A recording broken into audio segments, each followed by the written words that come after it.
দর্শক, আমরা এই মুহূর্তে রয়েছি ফরিদপুর সদর উপজেলার সিএনবি ঘাট এলাকার যে নিয়মিত বিশেষ গরুর হাট, সেই গরুর হাটে গরুর হাটে বিশেষ করে চরাঞ্চলের গরু এসে থাকে বা গরু এখানে কেনা বেচা হয়ে থাকে। কারণ এখানে পদ্মা নদী পাড়েই মূলত এই যে হাট সেটি, এবং যে কারণে চরাঞ্চলের মানুষ কিন্তু এখানে গরু নিয়ে আসেন। আর চরের গরুর সাধারণত কিছুটা দাম কমও হয়ে থাকে। অন্যতম কারণ হিসেবে তারা যেটি বলছেন যে চরের গরুর লালন পালনের খরচ কিছুটা কম, যেহেতু প্রাকৃতিক ঘাস সহ অন্যান্য খাবার পাওয়া যায়, সেই কারণে চরাঞ্চলের গরুর মূল্য কিছুটা হলেও কম হয় এবং গরুগুলো অনেক ভালো মানের হয়ে থাকে। তো এখানে আমরা যেটি দেখেছি যে 70-80 হাজার টাকা থেকে শুরু, যে ছোটো সাইজের দেখছি, ছোটো বা মাঝারি সাইজের যে গরুগুলো আমরা দেখতে পাচ্ছি যে এগুলো 70-80 হাজার থেকে শুরু, এবং এখানে 4 লাখ টাকা পর্যন্ত গরু আপনি কিনতে পারবেন। যে কোনো সাইজের উপরে নির্ভর করবে যে আসলে গরু কেমন দামে বিক্রি হচ্ছে। তো আমরা এখানে একটু কথা বলার চেষ্টা করব যারা নিয়ে এসেছেন পশু, এমন মানুষের সাথে। আপনি কি পশু নিয়ে আসছেন? কোনটা নিয়ে আসছেন? আচ্ছা, একটু লাউডলি বলেন যে এই কত দাম চাইছেন এবং ক্রেতা কেমন আসতেছে কিনা? এরকম নাই খুব একটা, ক্রেতা কম। আচ্ছা, গরুর দাম চাইছেন কেমন, কত টাকা? তো মনে করেন 200 চাই। 200 মানে 2 লক্ষ টাকা চেয়েছেন। তো দাম কত হয়েছে এ পর্যন্ত? 170 পর্যন্ত দাম হয়েছে। তো আপনার প্রত্যাশা আরও একটু বেশি?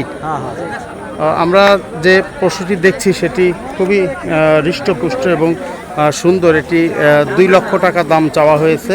এই গরুটা কি মানে 5 মনের 6 মন হবে? 6 মনের উপরে হবে। তো সেটি দাম চাওয়া হয়েছে 2 লক্ষ টাকা, এবং যেটি 1,70,000 পর্যন্ত দাম হয়েছে সেটি বলছে। আমরা দেখতে পাচ্ছি যে আরও পশু বিভিন্ন জায়গা থেকে কিন্তু পশু এসেছে।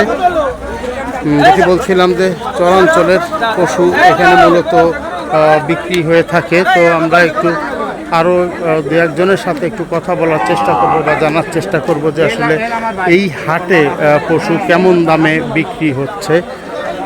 তো আমরা দেখছি যে এই হাটে যে পশুগুলো আমরা দেখতে পাচ্ছি, তো তার মাঝে একটু বলে রাখি আবারও যে আসলে এই হাটে যে পশু আনা হয় এগুলো চরাঞ্চলের পশু, আর যে কারণেই কিন্তু কিছুটা সস্তা বলা যায় যে এখানে আসলে গরুর মূল্য। ভাই, আপনি কি গরু নিয়ে আসছেন নাকি? হ্যাঁ, কয়টা আনছেন? 2টা আনছি। দাম কেমন এবছর? দাম একবারে নিম্ন, কম চলে না। মানে কি চাষির যে লালন পালনের খরচ, সেটি খরচ অনুযায়ী মানে আমাদেরও তো কিছু চাওয়া পাওয়া আছে। মানে আমাদের ব্যক্তিগত স্বার্থ তো বাদই, আমাদের পরিশ্রমের বিনিময়টাও বলতেছে না, হচ্ছে না। কত চেয়েছেন আপনার এই পশুটার দাম? আমি এটার চাইছিলাম হলো 1,60,000। 1,60,000। কত দাম হয়েছে এ পর্যন্ত? এ পর্যন্ত 1,30,000 টাকা। 1,30,000। এটা তো বেশ বড় গরু, মাঝারি সাইজের বলা যায়, তাই না? ওইটা বলতেছেন হলো 1,10,000 টাকা। 1,10,000। এটা কি 4 মণ হবে? বেশি হবে, 4.5 মণের মতো হবে। তো 1 লক্ষ কত টাকা হয়েছে? চরের গরু তো এই তো আগলা চলে। তো আমরা তো মেডিসিন তো এগুলো বিহীন দেন নাই, শুধু ঘাস ডুবলা এগুলো ঘুরে ঘুরে খায়। এগুলো এই যে আজকে বাইরে নিয়ে আসছে। আচ্ছা, দর্শক, আমরা শুনছিলাম যে যেটি বলছিলেন যে চরের গরু, যে কারণে তারা আসলে এই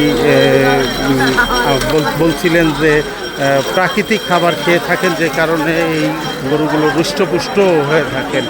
তো আমরা কথা বলার চেষ্টা করব এখানকার যে হাটের ইজারাদার পক্ষ রয়েছে, তারা আসলে এই হাটটি কবে নাগাদ চলবে বা কবে শেষ হবে সে সম্পর্কে তথ্য জানার। জোরে বলেন। আমাদের এই গরু হাটটা মূলত এখানে চর অঞ্চলবাসীর জন্য বিশাল একটা সুযোগ সুবিধা পায়। তারা এই হাটে তারা দূর দূরান্তে গরু নিয়ে টাকা পয়সা অনেক রিক্সে পড়ে, মলম পাটি ছিনতাইকারীর জন্য এরা কাছাকাছি গরুগুলো বিক্রি করতে পারলে তাদের সুবিধা হয়। এর জন্য আর কি আমাদের এই হাটটা। আর হাসিলে বিশাল একটা ছাড় থাকে, যার জন্য এই হাটটা জমজমাটভাবে কেনার লোকজন, বেচার লোকজন সবাই এখানে সুযোগ সুবিধা পায়। আর এই হাটটা আগামী মে মাসের 9 তারিখ থেকে শুরু হয়েছে, আপনার ঈদের আগের দিন পর্যন্ত হাটটা চলবে।